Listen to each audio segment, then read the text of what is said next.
قد افلح من تزکا وذکر اسم ربہ فصلی، اور اس نے دیا نام اپنے رب کے نام کا ذکر کیا اور پھر نماز پڑھی۔ تو اس میں یہ کہ یہی شکل ہو چکی ہے جمعے کے اندر۔ پہلے جو ہے تذکیر کے لیے خطبہ ہوتا ہے، خطبہ جو ہے تذکیر کے لیے ہے۔ چنانچہ جو حدیث ہے مسلم شریف میں، حضور کا معمول کیا تھا جمعے کے لیے، وہ جب ہم سورہ جمعہ پڑھ رہے تھے یہ باتیں اس وقت بیان کرنے کی تھی، لیکن یہ کہ وہ ہر روز کا جو ایک نصاب ہم بنا لیتے ہیں، وہ بڑی بڑی اہم چیزیں بھی بعض اوقات رہ جاتی ہیں۔ حضور کا معمول کیا تھا؟ کان للنبی صلی اللہ علیہ وسلم خطبتان یجلس بینہما یقرأ آیات القرآن ویذکر الناس۔ حضور کے دو خطبے ہوتے تھے، اس کے درمیان آپ بیٹھتے بھی تھے تھوڑی دیر کے لیے۔ حالانکہ خطبے آپ کے ہوتے تھے بہت ہی مختصر، کوئی تھکان کی وجہ سے نہیں آپ بیٹھتے تھے۔ میرے نزدیک یہ کہ جو 2 رکعتیں ہیں ظہر کی، اس کے قائم مقام ہے یہ 2 خطبے۔ ظہر کی 4 رکعتیں ہیں فرض، اور جمعے کی رہ گئی 2، تو 2 رکعتوں کے قائم مقام یہ 2 خطبے ہیں۔ اس کو ظاہر کرنے کے لیے حضور وقفہ ڈال کر اور ان کو 2 خطبے بناتے تھے۔ لیکن اس خطبے میں کرتے کیا تھے؟ یقرأ آیات من القرآن، قرآن مجید کی آیات پڑھ کے سناتے تھے، وَيُذَكِّرُ النَّاسَ، لوگوں کو یاد دہانی کراتے تھے۔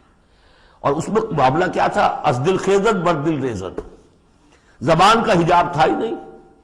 حضور کی زبان عربی اور جو سننے والے بیٹھے ان کی زبان عربی، تو لمبے چوڑی بات کی ضرورت بھی نہیں تھی۔ ہمیں تو معنی بتانے پڑتے ہیں، اس کا مفہوم بتانا پڑتا ہے، تب ترجمہ کرنا پڑے گا، کوئی نحوی اشکال ہو وہ بتانا ہوگا، انہیں کوئی ضرورت نہیں تھی۔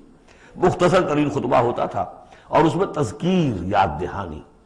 اور اسی میں آتا ہے اصل میں وہ حدیث جو آتی ہے کہ وہ جو میں آپ کو بتا رہا تھا کہ وہاں اللہ تعالیٰ، اللہ کے نبی نے بتایا ہے کہ جو پہلی گھڑی میں، اگرچہ اس میں اختلاف ہے کہ اس سے مراد کیا ہے، ایک رائے تو یہ ہے کہ اشراق کے وقت جو لوگ پہنچ گئے مسجد میں، گویا کہ وہ پہلی ساعت میں مسجد میں آ گئے جمعے کے روز، ان کو اتنا ثواب ملے گا جتنا کہ ایک اونٹ کی قربانی سے ہوتا ہے۔ جو دوسری ساعت میں آئیں گے انہیں اتنا ثواب ملے گا جتنا ایک گائے کی قربانی کا۔ تیسری ساعت میں آئیں گے ان کو اتنا ثواب ملے گا جتنا ایک بکری یا میڑھا جو ہے اللہ کی راہ میں قربان کیا۔ چوتھی ساعت میں آئیں گے ان کے لیے ایسا ہے کہ ایک جو مرغی ہے وہ اللہ کی راہ میں صدقہ کر دی، اور جو 5ویں میں آئیں گے وہ ایسے جیسے کہ ایک انڈا اللہ کی راہ میں خیرات کر دیا۔ اس کے بعد جو آتا ہے تو جو فرشتے بیٹھے ہوتے ہیں مسجدوں کے دروازوں پر اور ان کے رجسٹر ہوتے ہیں، ان میں حاضری کا اندراج کرتے ہیں وہ۔ اس کے بعد جب امام کا خطاب شروع ہو جاتا ہے، لیکن وہاں خطبہ ہوتا تھا، خطاب نہیں۔ ہمارے ہاں تو پھر 2 چیزیں ہو گئی، ایک اردو کی تقریر پھر ایک خطبہ۔ جب امام کا خطبہ شروع ہو جاتا ہے تو اس کے بعد فرشتے اپنے رجسٹر بند کرتے ہیں، یستمعون الذکر، وہ بھی اس ذکر کو سننے میں مصروف ہو جاتے ہیں۔ یعنی اب جو آنے والے ہیں ان کا اندراج نہیں ہوتا۔ اب اس میں جو تعویل کی علماء نے، اور علماء میں سے شاہ ولی اللہ دہلوی کی بھی تعویل ہے یہ کہ ایک تو یہ کہ اس سے مراد یہ ہماری ساعتیں نہیں ہیں بلکہ کچھ خفی ساعتیں ہیں یہ، اگرچہ مجھے اختلاف ہے ان کی رائے سے۔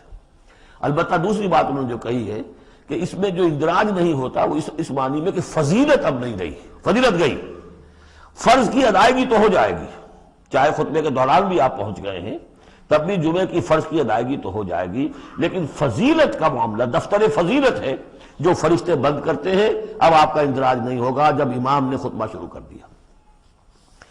تو وہ ہے کہ ذکر اسم ربہ، پہلے خطبے میں اللہ کا نام لیا، ذکر کیا، پھر نماز پڑھی۔